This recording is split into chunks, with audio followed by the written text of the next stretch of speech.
Hi Gemini, welcome po sa ating channel. Ito ang inyong Daily Gabay Tarot Reading for March 8, 2025.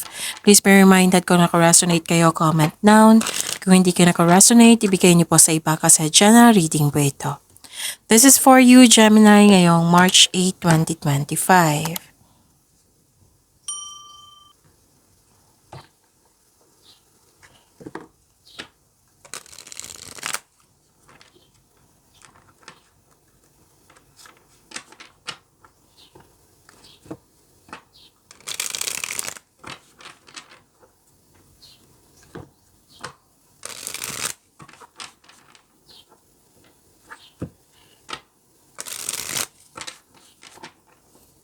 Para po ito sa inyo Gemini ngayong March 8, 2025. Maraming salamat po sa inyong patuloy na suporta at maraming salamat din po sa mga hindi nag-skip ng ads. Gamitin ang reading na ito bilang kabay lamang sa mga hindi pa nag-subscribe. Subscribe na po kayo at click bell notification para malaman nyo na may bago tayong video. Para sa mga gusto magpa-reading po, may lumabas dyan sa screen nyo ngayon. Panoorin nyo po at sundin ang instruction. Spirits Guide, mga ganap po para kay Gemini ngayong March 8, 2025. I need 3 cards po.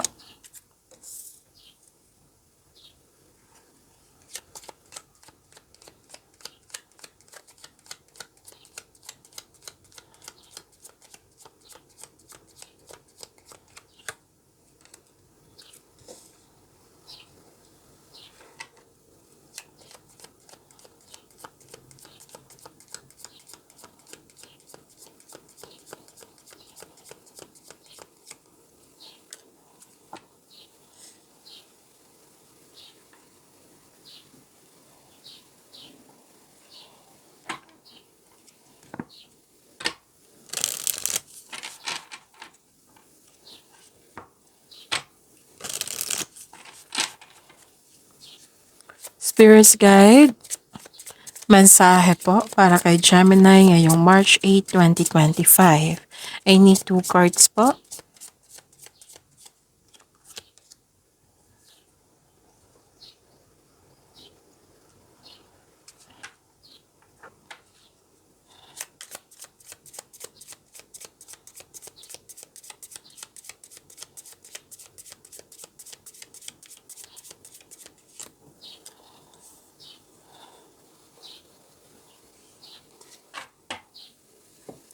Okay, Gemini, ngayong March 8, 2025.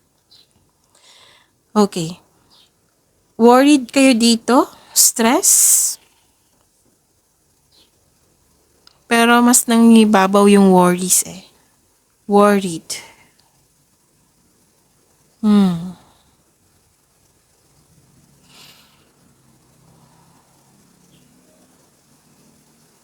May nakita ko ditong may ganap na nag-downgrade sa'yo. May ganap nag-downgrade, may sumisira. Oo, sinisiraan.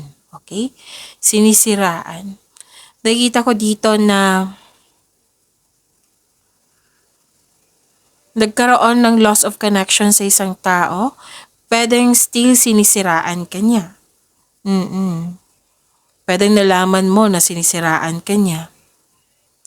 Pwede din itong isang bagay, mahalaga na bagay na nagkaroon ng loss or loss of opportunity.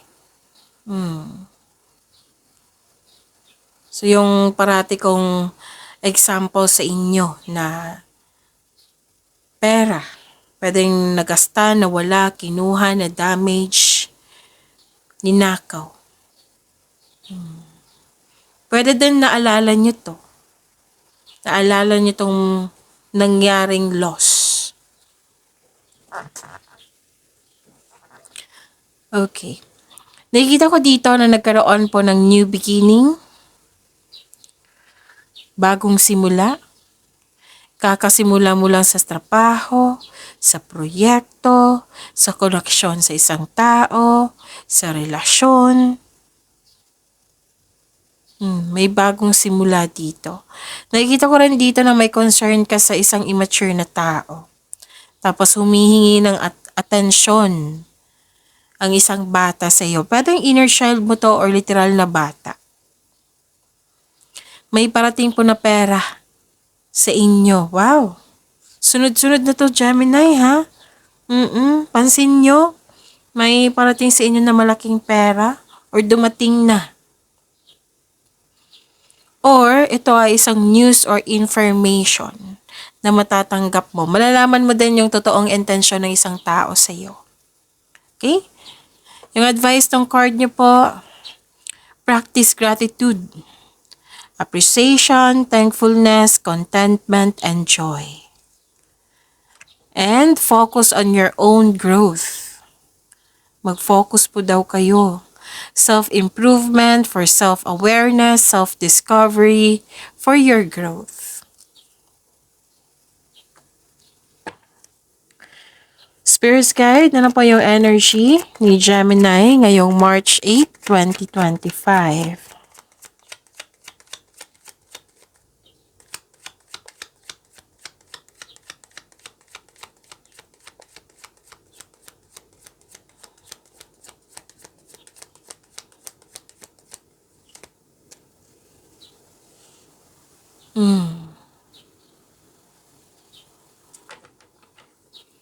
And the clarification of this card po.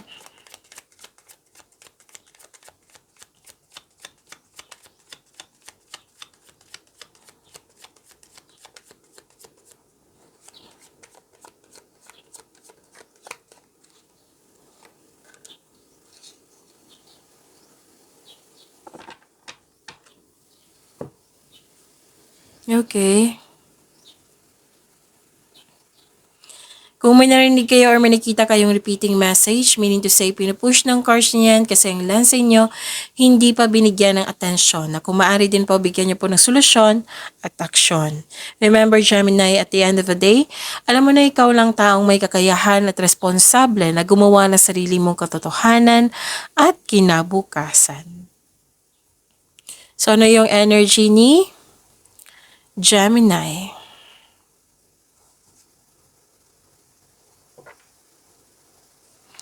Okay. May na-receive kayong biyaya. May nakita ko ditong abundance. So, claim niyo po ito, Gemini. Ang ganda. Nang dahil sa abundance na ito, naka-receive kayo ng blessings, nag-share kayo sa inyong kapwa. Naging generous kayo ngayong araw na ito. Maraming nakadepend sa iyo, oh. So, kayo ay praktikal sa buhay, mahusay sa buhay, maparaan at mapasuporta. You have abundant in life, Gemini. So, claim niyo po ito. Okay? Maalaga kayo at maasahan.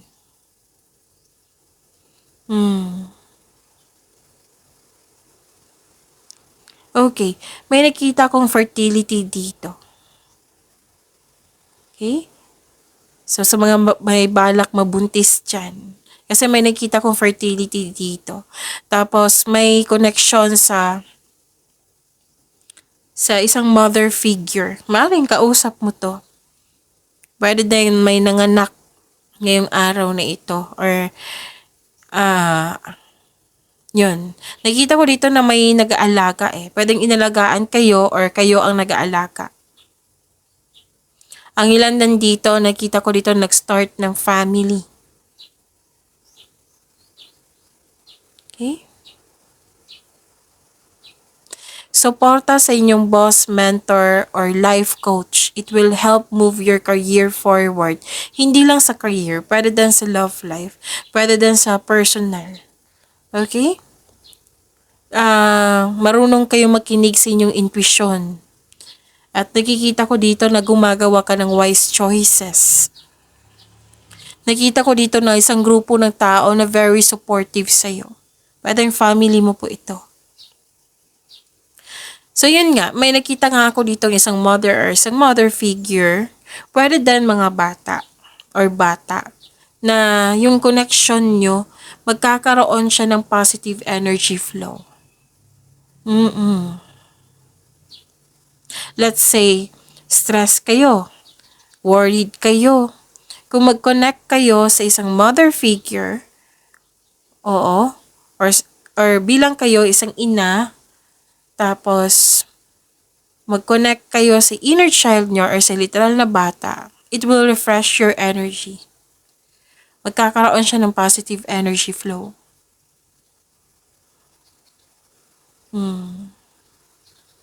Okay.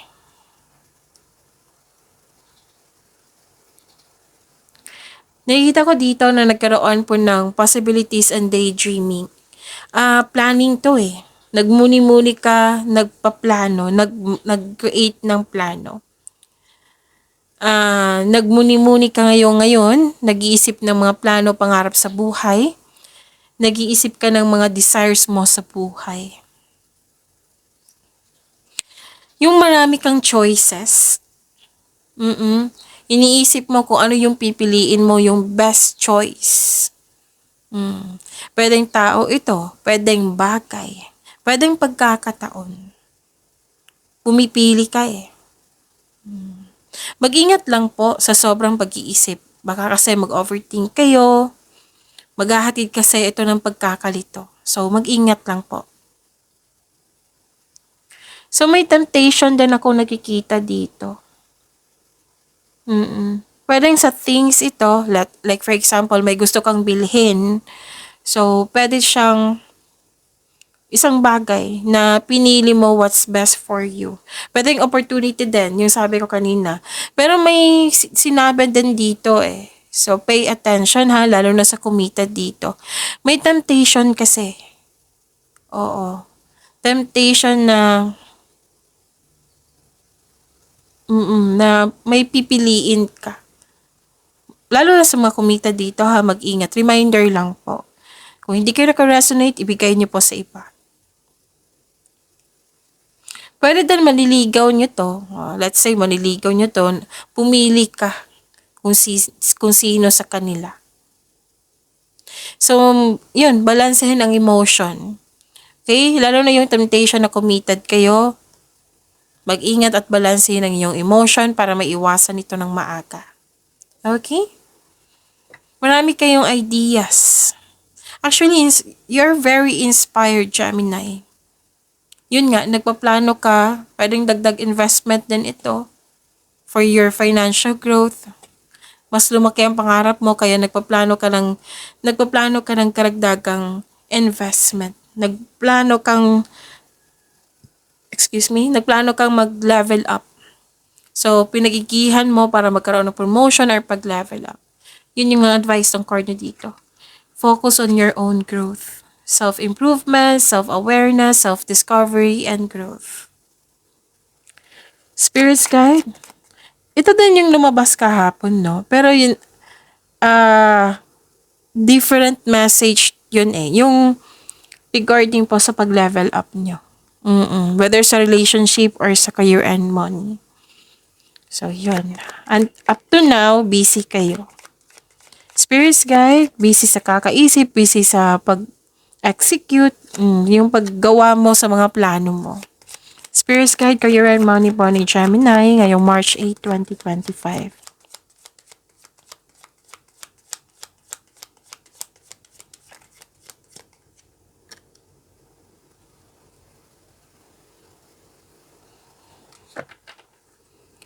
And the clarification of this card po.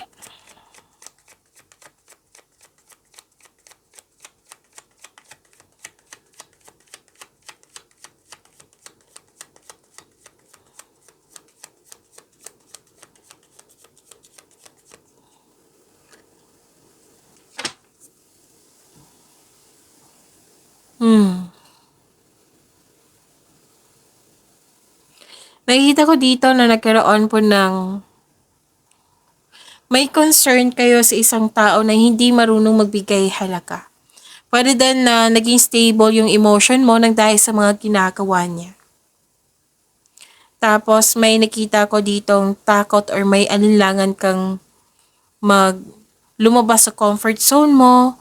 Pwede din may takot o may alinlangan kang mag-take a lead, yung leader po.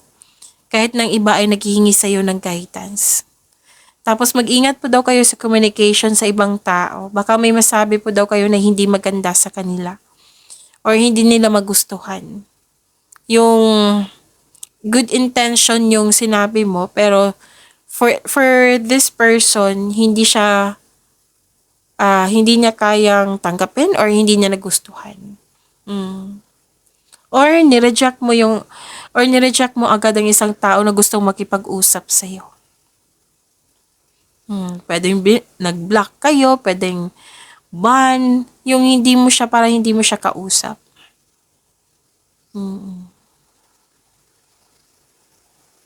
Ayaw mo siyang kausap. Yan yung sabi dito. Kasi nakita ko dito, ayaw mo siyang kausap kasi parang sinaktan ka nito before or naging bastos to sa iyo before.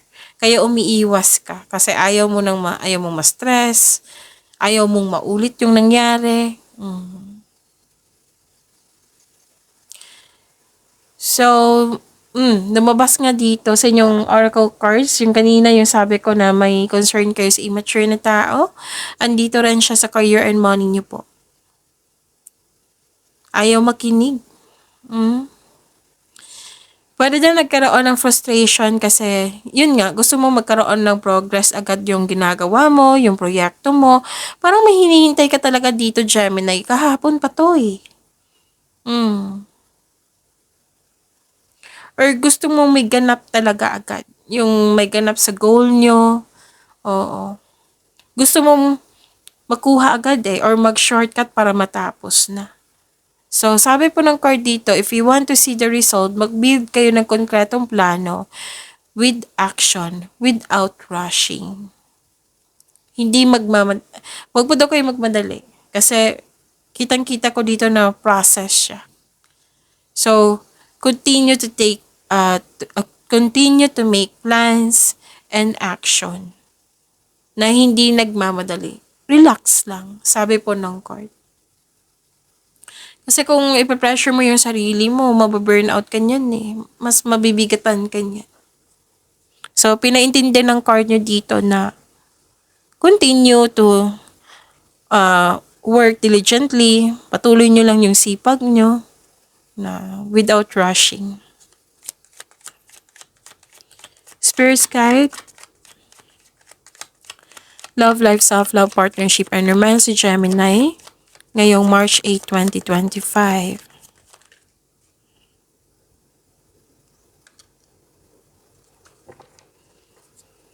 And the clarification of this card po.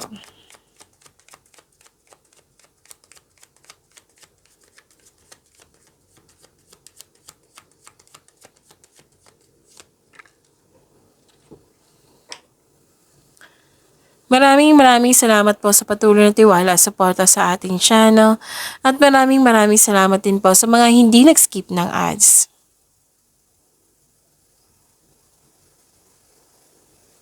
Alagaan niyo po daw yung sarili niyo. Sabi po ng card dito, love yourself more. Alagaan mo yung sarili mo, huwag magpabaya.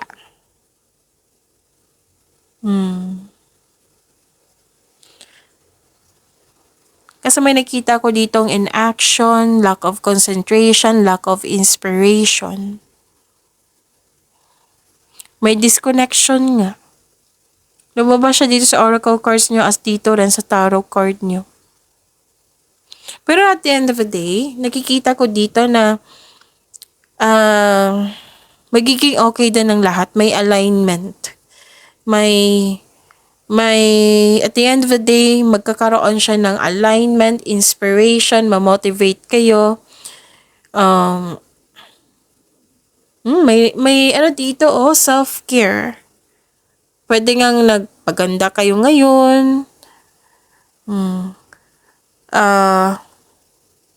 Bumili ng gamit that pampers you. So this is a choice. Choice mong alagaan mo yung sarili mo.